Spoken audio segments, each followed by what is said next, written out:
नमस्कार, आपके साथ मैं हूं सुमेरा खान। सत्ता के सभी न्यूज मित्रों का स्वागत है। सबसे पहले सत्ते पे सत्ता, यानी 7 खबरें और दिलचस्प जानकारियां एक साथ।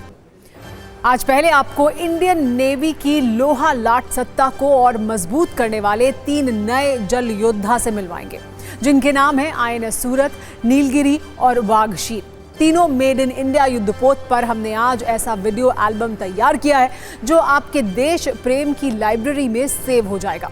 फिर एक शुद्ध राजनीतिक कुंजी संघ प्रमुख मोहन भागवत के बयान पर, जिसमें राहुल गांधी ने अपने शब्दों से नई सियासी चिंगारी भड़का दी है। राहुल ने इस पर कटाक्ष करते हुए देशद्रोह और इंडियन स्टेट जैसे शब्दों का इस्तेमाल किया, जिस पर नया कलेश शुरू हो गया है। इसके बाद अरविंद केजरीवाल और मनीष सिसोदिया की नई मुश्किल के बारे में बताएंगे, जिसकी एंट्री दिल्ली चुनाव से ठीक पहले हुई है। दोनों नेताओं पर शराब घोटाले में मनी लॉन्ड्रिंग का केस चलेगा और इसके लिए ईडी को गृह मंत्रालय से ग्रीन सिग्नल मिल गया है। आज हम आपको सत्ता में कांग्रेस के नए मुख्यालय में भी लेकर चलेंगे, जिसका पता अब बदल गया है। आज सोनिया गांधी ने कोटला मार्ग पर कांग्रेस के नए दफ्तर का उद्घाटन किया। इस पर आज हमने स्वराज भवन से इंदिरा भवन तक एक फ्लैशबैक कुंजी बनाई है। फिर एशिया का दूसरा सबसे बड़ा इस्कॉन मंदिर भी देखिएगा, जिसका आज पीएम मोदी ने उद्घाटन किया है। ये मंदिर नवी मुंबई में 12 वर्षों के बाद बनकर तैयार हुआ है और 9 एकड़ में बना हुआ है। इसके निर्माण पर करीब 200 करोड़ रुपए खर्च हुए हैं। आज सत्ता में एक दिलचस्प खबर मेडल वाली मिलावट पर भी है। पेरिस ओलंपिक के मेडल्स का रंग सिर्फ 5 महीने में उड़ गया है।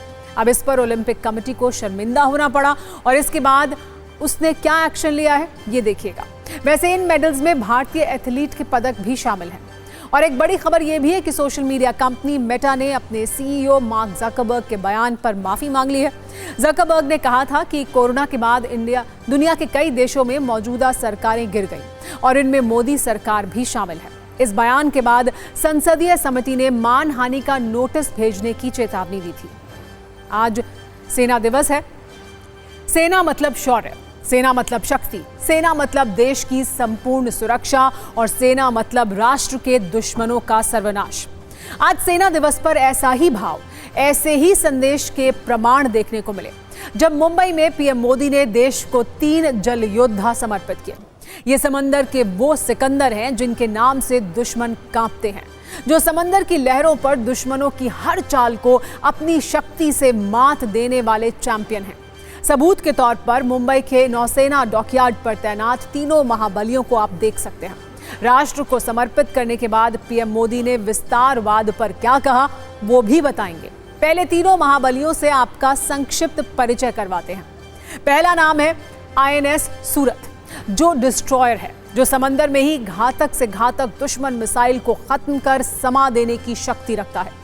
एक नाम है INS नीलगिरी, जो फ्रीगेट है। नीलगिरी पर्वत श्रृंखला पर इसका नाम रखा गया है और इसका काम भारत की जल शक्ति से शत्रुओं को सबक सिखाना है। अगला नाम है INS वाघशीर, ये सबमरीन है। इसे भी आज पीएम मोदी ने राष्ट्र को समर्पित किया है। हिंद महासागर में कैसे ये चीन वाली चुनौतियों को नष्ट करेगी, इसकी कहानी भी आपको बताएंगे। आज महाराष्ट्र दौरे के दौरान पीएम मोदी ने जब मुंबई के नौसेना डॉकयार्ड में पहुंचे, जब तीनों जल योद्धा का जायजा उन्होंने लिया, उस वक्त दृश्य विहंगम था। इस दृश्य के बाद पीएम मोदी ने बिना नाम लिए दुश्मनों को कठोर संदेश देने वाली बात भी कह दी। पीएम ने कहा है कि आज भारत दुनिया में एक प्रमुख समुद्री शक्ति के रूप में उभर रहा है। पूरे विश्व में भारत एक भरोसेमंद और जिम्मेदार साथी के रूप में पहचाना जा रहा है। पीएम ने यह भी कहा कि भारत विस्तारवाद नहीं, विकासवाद की भावना से काम करता है। ये बयान आज विस्तारवादी चीन में जरूर ट्रेंड कर रहा होगा। पीएम ने कहा कि पहली बार एक डिस्ट्रॉयर, एक फ्रीगेट और एक सबमरीन एक साथ कमीशन किए गए हैं। गर्व की बात है कि तीनों नौसैनिक लड़ाकू जहाज भारत में ही निर्मित हैं। अभी तक आपने भारत के 3 महाबलियों की शक्ति का सिर्फ संक्षिप्त परिचय देखा है। पीएम मोदी ने आज एक वीडियो ट्वीट किया, जिसमें तीनों जल योद्धाओं का वीडियो परिचय मौजूद है। पीएम मोदी का वीडियो संदेश जल शक्ति का सिर्फ संक्षिप्त हिस्सा है। आगे और भी बहुत कुछ है। पहले सिर्फ 150 सेकंड की न्यूज रील में 3 महाबलियों की वीडियो शक्ति को आप भी देखिए।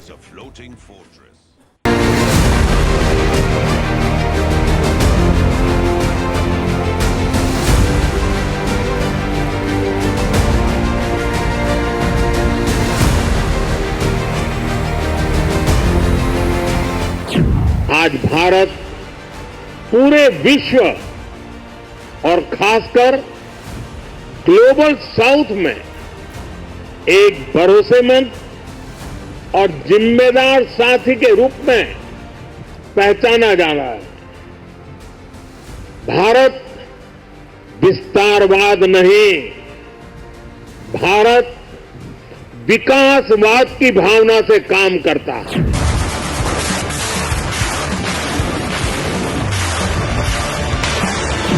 हमें आतंकवाद, हथियारों और ड्रग्स की तस्करी में इस पूरे क्षेत्र को बचाकर रखना है। इसलिए आज जरूरी है कि समुद्र को सेफ और प्रॉस्परस बनाने में हम ग्लोबल पार्टनर बने।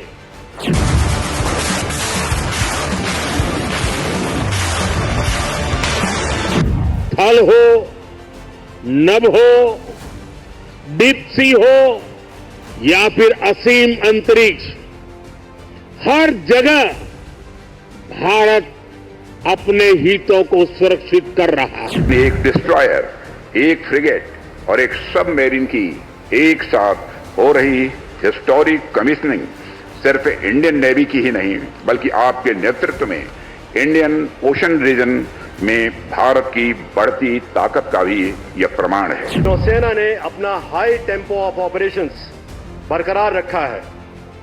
इससे हिंद महासागर क्षेत्र में हमारे नेशनल मैरीटाइम इंटरेस्ट को सेफगार्ड करने में और प्रधानमंत्री जी के Sagar security and growth for all in the region vision को सक्षम करने में हम सफल हुए हैं।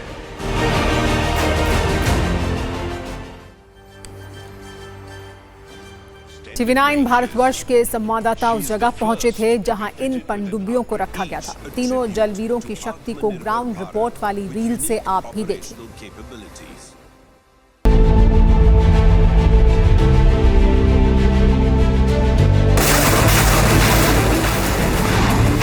भारतीय नौसेना के दमदार, बेजोड़ और फौलादी युद्धपोत नीलगिरी पर इस वक्त हम मौजूद हैं। समंदर में दुश्मनों का काल INS नीलगिरी 3 डायमेंशंस पर काम करता है। हवा, सतह और पानी के अंदर ये दुश्मनों को डिस्ट्रॉय कर सकता है, यानी कि प्रोजेक्ट 17A के तहत बनाया गया ये डिस्ट्रॉयर दुश्मनों का काल बनकर समंदर में उतरेगा। इसमें इस तरह की ये माउंटेन गन भी लगी हुई है जो कि बड़ी ही आसानी से दुश्मन के ड्रोन्स को नेस्तनाबूद कर सकती है, डिस्ट्रॉय कर सकती है। यहाँ पर मैं आपको बता दूं कि ये नेक्स्ट जनरेशन स्टिल्थ और गाइडेड मिसाइल से लेस ये डिस्ट्रॉयर हिंद महासागर में भारतीय नौसेना की ताकत को कई गुना बढ़ाएगा।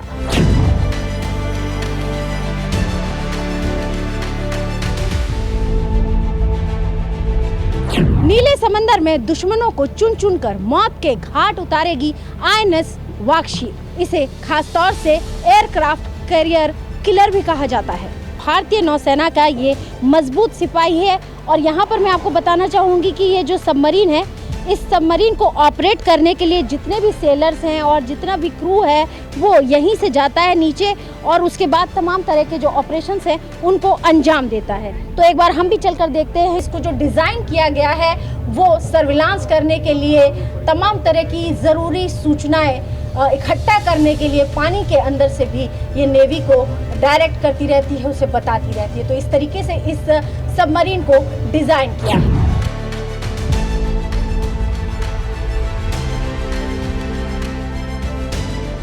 इस वक्त हम INS सूरत पे खड़े हुए हैं जो कि भारतीय नौसेना का ऐसा जंगी जहाज है जो कि तमाम तरह की तकनीक से लैस है। इसमें एडवांस रडार सिस्टम लगाए गए हैं, टॉर्पीडोज लगाए गए हैं, ब्रह्मोस मिसाइल लगाई गई हैं, सरफेस टू एयर टारगेट करने के लिए भी मीडियम रेंज की जो मिसाइल्स हैं वो भी इसमें लगाई गई हैं। तो इस तरीके से हम ये कह सकते हैं कि भारतीय नौसेना दुनिया की सबसे मजबूत नौसेना बनने का दम रखती है। अब पहले आपको INS सूरत का पराक्रमी परिचय करवाते हैं। कैसे ये विषम परिस्थिति में भी दुश्मनों से लोहा लेगा। INS सूरत 15B के तहत निर्मित प्रमुख मिसाइल डिस्ट्रॉयर है। इसे प्रोजेक्ट 15A डिस्ट्रॉयर का एडवांस्ड वर्जन भी कहा जाता है। खास बात यह है कि INS सूरत तेज स्वदेशी विध्वंसक है। INS सूरत में 75% स्वदेशी सामग्री मौजूद है। लॉन्च के सिर्फ 31 महीने बाद इसकी डिलीवरी हुई है। इसने रिकॉर्ड 6 महीने में समुद्री परीक्षण और मशीनरी परीक्षण किया है। ये भारतीय नौसेना का पहला AI सक्षम युद्धपोत है। मझगांव डॉक शिपयार्ड में ये बना है। इसकी रफ्तार 56 किलोमीटर प्रति घंटा है। अब आप जानिए कैसे INS सूरत घातक मिसाइलों से लैस है। इस पर सतह से हवा में मार करने वाली मिसाइलें लग सकती हैं। INS सूरत पर एंटी एयर वॉरफेयर के लिए 32 बराक 8 मिसाइलें तैनात की जा सकती हैं। एंटी सरफेस वॉरफेयर के लिए 16 ब्रह्मोस एंटी शिप मिसाइलें भी तैनात हो सकती हैं। एंटी सबमरीन वॉरफेयर के लिए 21 टॉर्पीडो से भी लैस हो सकती है। इस पर 2 RBU 6000 anti submarine rocket launchers तैनात किए जा सकते हैं। इसके अलावा 76 mm naval gun, remote control gun इस पर तैनात हो सकती है। दुश्मनों के रडार भी इसे नहीं पकड़ सकते हैं। एडवांस वेपन सेंसर पैकेज से भी ये लैस है। अब बात करते हैं स्टेल्थ फ्रिगेट INS नीलगिरी की। P-17A स्टेल्थ फ्रिगेट परियोजना का ये पहला जहाज है। स्वदेशी फ्रिगेट की नेक्स्ट जनरेशन का ये वॉरशिप है। लंबे समय तक समुद्र में रहने की इसकी क्षमता है। ये 1996 में रिटायर्ड INS नीलगिरी का नया वर्जन है। सतह से सतह तक मार करने वाली सुपरसोनिक मिसाइल प्रणाली से लैस है। मध्यम दूरी की सतह से हवा में मार करने वाली मिसाइल प्रणाली भी इसमें फिट हो सकती है। इस पर 76 mm अपग्रेडेड गन होती है। ये पारंपरिक और गैर पारंपरिक दोनों खतरों से निपटने में सक्षम है। INS नीलगिरी के पराक्रम वाले सबूत भी आइए आपको दिखाते हैं। ये जहाज बराक 8 मिसाइल से तैनात हो सकता है। ब्रह्मोस मिसाइल से भी लैस है। इसके अलावा भी इसमें torpedo launcher, Chetak helicopter, advance light helicopter, advance radar system भी फिट हो सकता है। ये एडवांस सेंसर और वेपन सिस्टम से भी लैस है। सत्ता में अब आपको आध्यात्म वाले समर्पण की खबर बताते हैं। इसकी लोकेशन भी नवी मुंबई है। महाराष्ट्र दौरे पर गए PM मोदी ने एशिया के दूसरे सबसे बड़े इस्कॉन मंदिर का उद्घाटन किया। PM मोदी का आध्यात्म वाला संदेश भी आपको सुनवाएंगे, लेकिन पहले वो तस्वीरें देखिए जो आज PM मोदी की भक्ति का सबूत बनी। नवी मुंबई के खारघर में पिछले 12 वर्षों से इस्कॉन मंदिर बन रहा था। भगवान श्री कृष्ण को समर्पित ये भव्य मंदिर कुल 9 एकड़ में फैला है।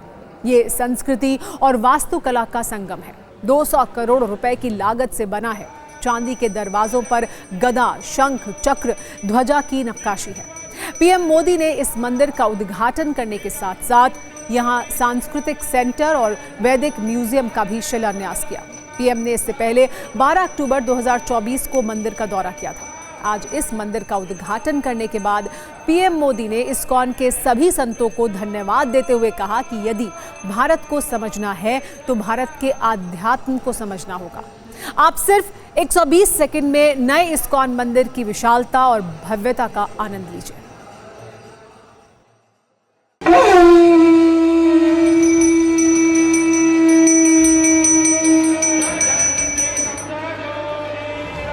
मेरा सौभाग्य है कि मुझे ऐसे अलौकिक अनुष्ठान में अपनी भूमिका निभाने का पुण्य प्राप्त हुआ है।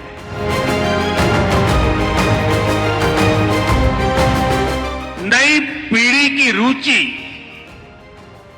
और आकर्षण के अनुरूप यहां रामायण, महाभारत उसको समेटे हुए उस पर आधारित म्यूजियम भी बनाया जा रहा है।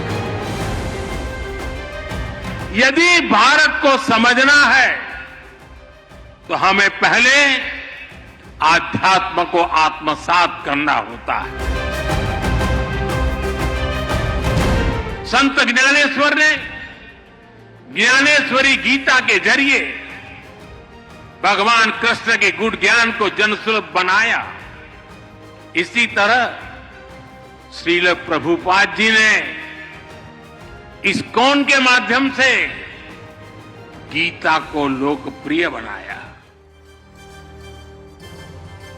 सत्ता में खबरों के स्टीयरिंग को अब राजनीतिक खबरों की तरफ मोड़ते हैं, जहां दिल्ली के सर्द तापमान के उलट सियासी गर्मी काफी ज्यादा है। आज दिल्ली के लिए राजनीतिक रूप से काफी सक्रिय दिन रहा। नई दिल्ली सीट से अरविंद केजरीवाल और परवेश वर्मा दोनों ने अपना अपना नॉमिनेशन किया। अरविंद केजरीवाल और मनीष सिसोदिया के लिए शराब घोटाले में एक बुरी खबर है। गृह मंत्रालय ने ईडी को दोनों नेताओं के खिलाफ मनी लॉन्ड्रिंग का केस दर्ज करने की इजाजत दे दी है। लॉन्ड्रिंग के तहत मुकदमा चलाने की इजाजत उन्हें मिली है। इसके अलावा दिल्ली के 9A कोटला रोड पर बने कांग्रेस के नए दफ्तर का उद्घाटन भी हुआ और इसी उद्घाटन कार्यक्रम में कांग्रेस नेता राहुल गांधी ने 2 बड़े हमले किए, जिस पर आज दिन भर कलेश होता रहा। राजनीतिक कुंजी में सबसे पहले इस कलेश पर ही बात करते हैं। मौका दिल्ली में कांग्रेस के नए बने राष्ट्रीय कार्यालय के उद्घाटन का था, लेकिन राहुल गांधी के टारगेट पर नरेंद्र मोदी सरकार और आरएसएस थी।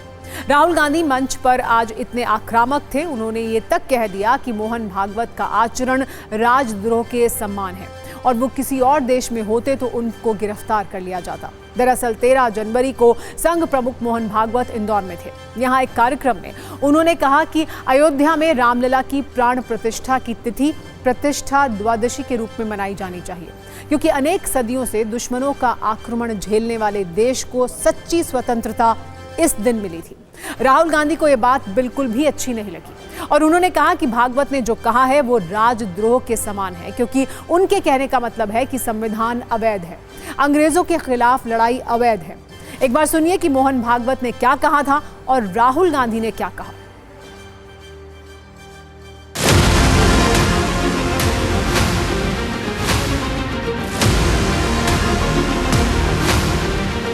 पौष शुक्ल द्वादशी का नया नामकरण हुआ। पहले कहते थे वैकुंठ एकादशी, वैकुंठ द्वादशी, अब उसको प्रतिष्ठा द्वादशी कहना है, क्योंकि अनेक शतकों से परचक्र झेलने वाले भारत के सच्चे स्वतंत्रता की प्रतिष्ठा उस दिन हो गई। स्वतंत्रता थी, प्रतिष्ठित नहीं, क्योंकि भारत स्वतंत्र हुआ 15 अगस्त को, तो राजनीतिक स्वतंत्रता हमको मिल गई। Mohan Bhagwat has the audacity to inform the nation every 2 or 3 days what he thinks about the independent movement, what he thinks about the constitution. In fact, what he has said yesterday is treason, because it is stating that the constitution is invalid, it is stating that everything, the fight against the British was invalid, and he has the audacity to say this publicly. In any other country, he would be arrested and tried. That is the fact, right? To say that India did not get independence in 1947 is an insult to every single Indian person. And it's about time we stop listening to this nonsense that these people think they can just keep parroting out and shouting and screaming. वैसे मोहन भागवत पर सीधा हमला करने के बाद राहुल गांधी यहीं नहीं रुके। उन्होंने ये भी कहा कि उनकी लड़ाई सिर्फ बीजेपी और संघ से नहीं है, बल्कि इन दोनों ने भारत की हर संस्था पर कब्जा कर लिया है और हमारी लड़ाई इंडियन स्टेट से है। एक बार सुनिए राहुल गांधी ने क्या कहा है। If you believe that we are fighting a political organization called the BJP, that we are fighting a political organization called the RSS, you have not understood what is going on. The BJP and the RSS have captured every single institution of our country. We are now fighting the BJP, the RSS, and the Indian state itself. Congress नेता राहुल गांधी ने अपने बयान में Indian state का उपयोग तो राजनीतिक तौर पर केंद्र सरकार पर हमला करने के लिए किया है। हालांकि इंडियन स्टेट में सिर्फ केंद्र सरकार या भाजपा शासित राज्य नहीं, बल्कि पूरा देश है जिसके अधिपति राष्ट्रपति हैं। समझने वाली बात यह है कि कानूनी तौर पर और अंतर्राष्ट्रीय मंचों में इंडियन स्टेट का प्रयोग किया जाता है। भारतीय संविधान के अनुच्छेद 12 में इसकी परिभाषा और व्याख्या की गई है। वैसे इस परिभाषा से को एक तरफ रख भी दे तो राहुल गांधी का बयान राजनीतिक है और अब इस पर खूब राजनीति हो भी रही है। राहुल गांधी के बयान पर बीजेपी काफी गुस्से में है। बीजेपी अध्यक्ष और केंद्रीय मंत्री जेपी नड्डा ने कहा कि कांग्रेस नेता ने ही पार्टी का घिनौना सच उजागर कर दिया है।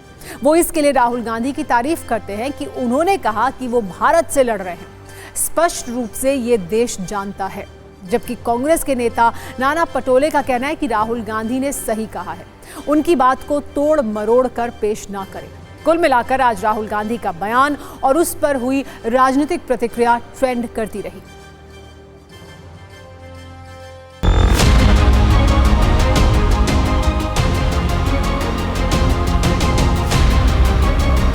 फाइटिंग द स्टेट तो सिर्फ ये नक्सलाइट्स करते हैं, वो जो मतलब आर्म्ड इंसरेक्शन, क्या उसका वो इरादा है कि यह इंटेलेक्चुअली फाइट कर रहा है? जो भी कर रहा है भाई, आपने शपथ ली है as a member of parliament, you are the leader of opposition, और पता नहीं, I don't want to give him an easy way out, पता नहीं क्या कहना चाह रहे थे और क्या कह गए, पर जो उन्होंने कहा it needs to be severely condemned. संवैधानिक संस्थाओं को नीतिगत तरीके से जो कमजोर करने का काम केंद्र सरकार कर रही है, जो विश्वसनीयता होनी चाहिए निर्वाचन आयोग की, संस्थानों की, उसमें कमी आ रही है। तो हम चाहते हैं कि पारदर्शिता हो और जवाबदेही तय हो। अगर हम लोग को सवाल पूछते हैं सदन के अंदर, सदन के बाहर, उसके जवाब मिलने चाहिए।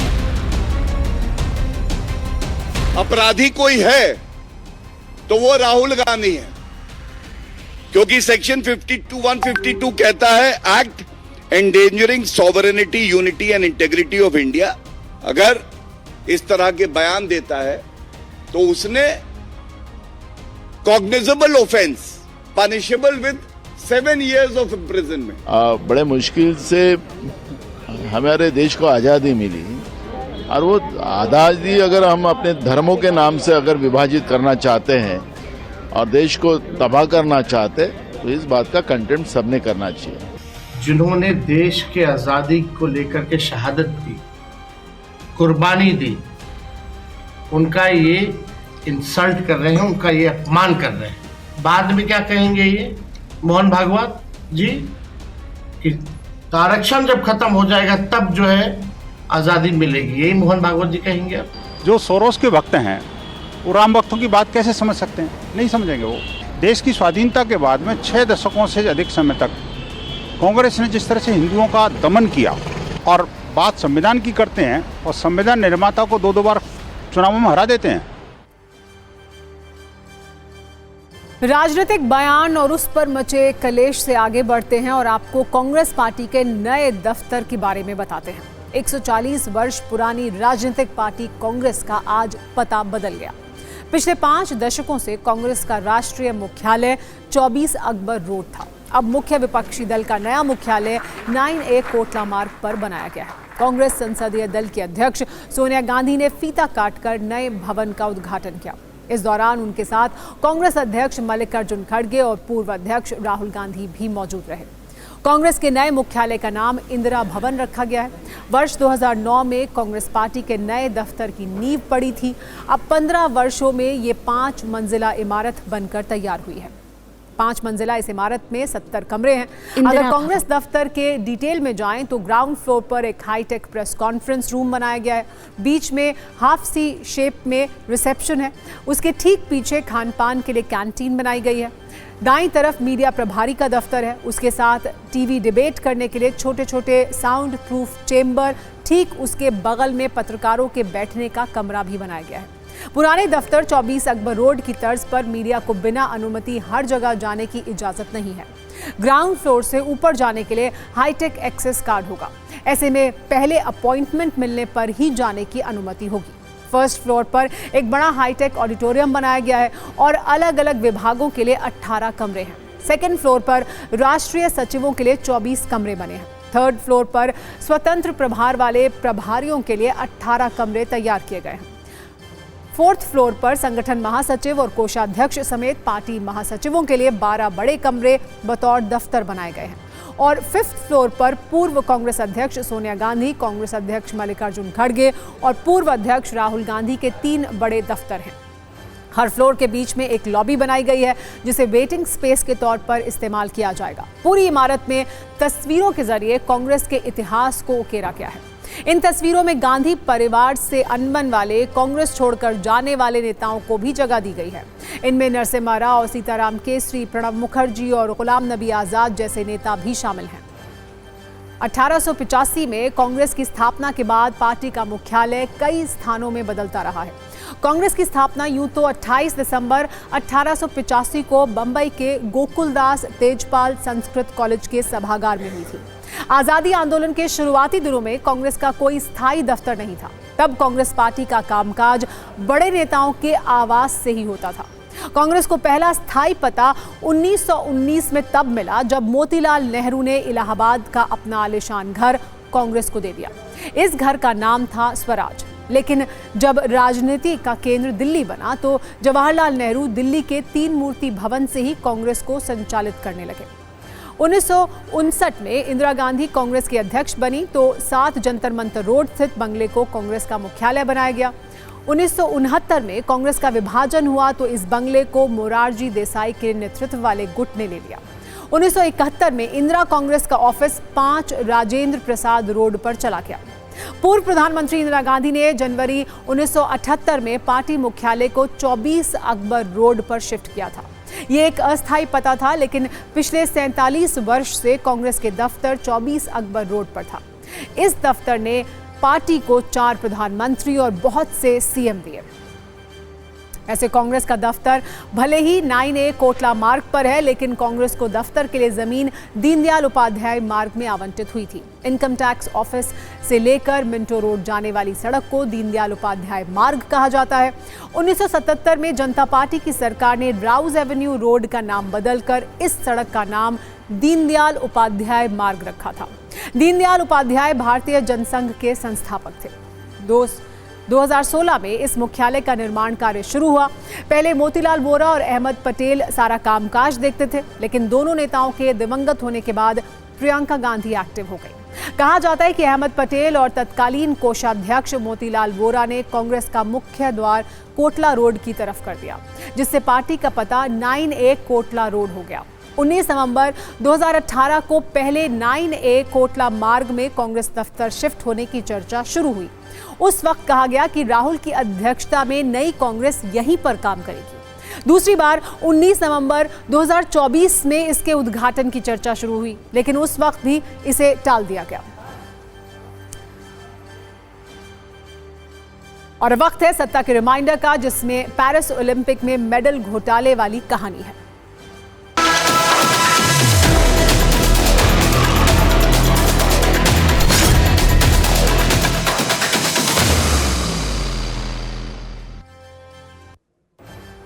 ये रिमाइंडर एक ऐसी मिलावट से जुड़ा है जिसके बारे में आपको शायद पहली बार में यकीन नहीं होगा। आपने अब तक बहुत सारी मिलावट की खबरें सुनी होंगी। ऐसे मिलावटी जीवों के बारे में सुना होगा जो पैसे के लिए जिंदगी का सौदा करने से भी परहेज नहीं करते। लेकिन क्या आपने कभी मेडल वाली मिलावट के बारे में सुना है?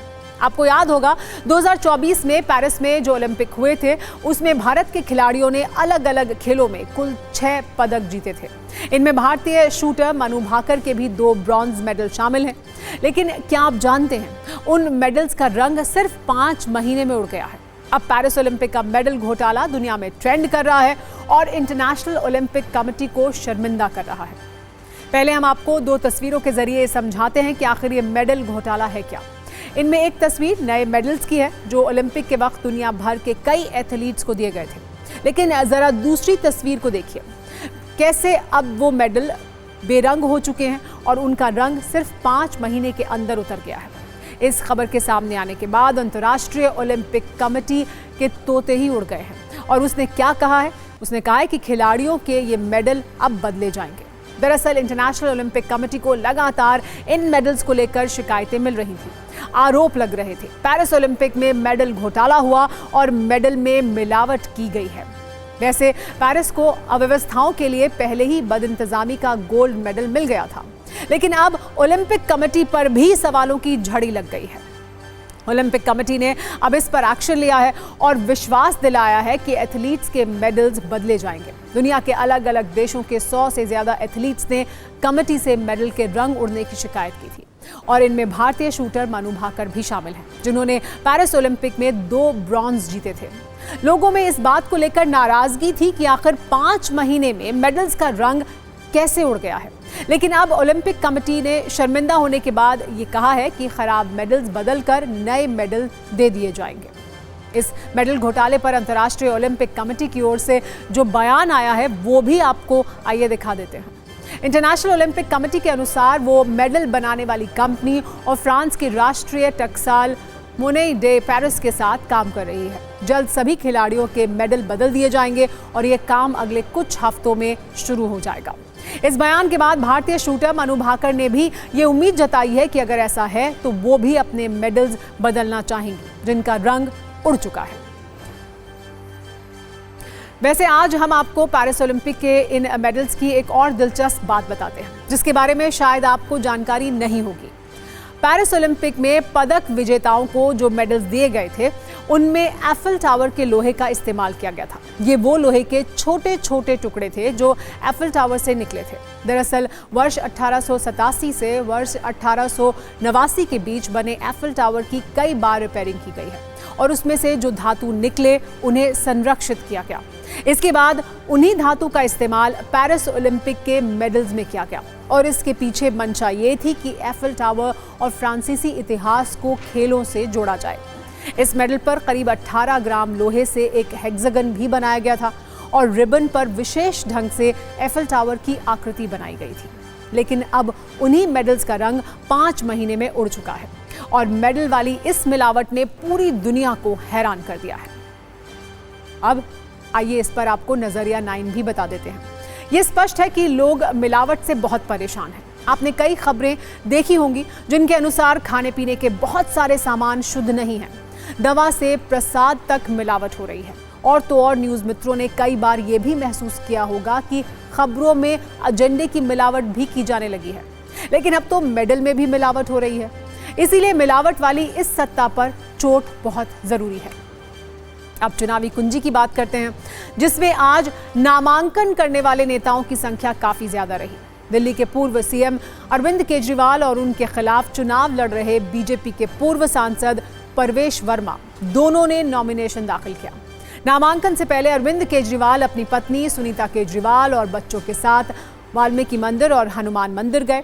इसके बाद अरविंद केजरीवाल ने आम आदमी पार्टी के दफ्तर से लेकर जामनगर तक महिला कार्यकर्ताओं के साथ पदयात्रा की। परवेश वर्मा ने भी आज ही नामांकन दाखिल करने से पहले घर में पूजा पाठ और हवन किया। उन्होंने कार्यकर्ताओं के साथ रोड शो करके अपनी ताकत दिखाई और दावा किया कि इस बार केजरीवाल को वो हराएंगे। अरविंद केजरीवाल 2013 से नई दिल्ली विधानसभा से लगातार चुनाव जीत रहे हैं।